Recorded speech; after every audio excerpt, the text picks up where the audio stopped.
ഇടുക്കിയിൽ ഏലത്തോട്ടത്തിലെ കുഴിയിൽ വീണ കടുവയെ മയക്കുവെടിവെച്ചു. കടുവയെ കൊണ്ടുപോകാനുള്ള കൂട് സ്ഥലത്തെത്തിച്ചിട്ടുണ്ട്. മയിലാടുംപാറയ്ക്ക് സമീപം സ്വകാര്യ വ്യക്തിയുടെ കുഴിയിലാണ് കടുവ വീണത്. മുഹമ്മദ് ആഷിഖ് വിവരങ്ങൾ നൽകും. ആഷിഖ്, കടുവ മയങ്ങിയോ? ഇനിയിപ്പോൾ എങ്ങനെയാണ് കടുവയെ ആ കുഴിയിൽ നിന്ന് പുറത്തേക്കെടുക്കുക?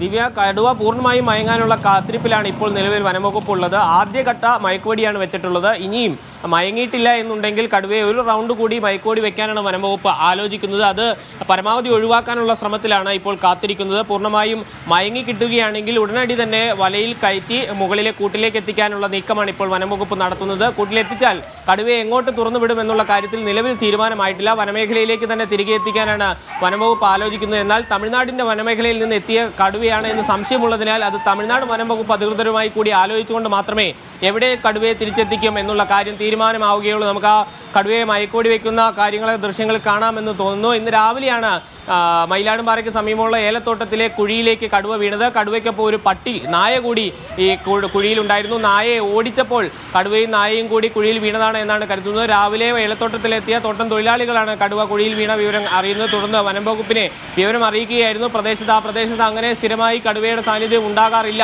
എന്ന് നാട്ടുകാരടക്കം പറയുന്നുണ്ട്. എന്നാൽ ഇപ്പോൾ വനമേഖലയുമായി ചേർന്ന് കിടക്കുന്ന ഇടമാണ്. പെരിയാർ ടൈഗർ റിസർവുമായി ചേർന്ന് കിടക്കുന്ന പ്രദേശമാണ്. ഒരുപക്ഷെ ടൈഗർ റിസർവിൽ നിന്നുള്ള കടുവയാണ് ഈ ജനവാസ മേഖലയിലേക്ക് എത്തിയത് എന്നാണ് നിലവിൽ വനംവകുപ്പ് മനസ്സിലാക്കുന്നത്. ഏത് വനമേഖലയിൽ നിന്ന് എത്തിയ കടുവയാണ് എന്ന് നിർണ്ണയിക്കുന്നതടക്കം കടുവയെ തിരിച്ചയക്കുന്ന കാര്യത്തിൽ നിർണായകമാകും. ദിവ്യ, ശരി, കടുവയെ മയക്കുവെടി വെച്ചിട്ടുണ്ട്. ഇനി മയങ്ങാനുള്ള കാത്തിരിപ്പാണ്. അതിനുശേഷം കടുവയെ പുറത്തെടുക്കും. വിവരങ്ങളാണ് മുഹമ്മദ് ആഷിഖ് നൽകിയത്.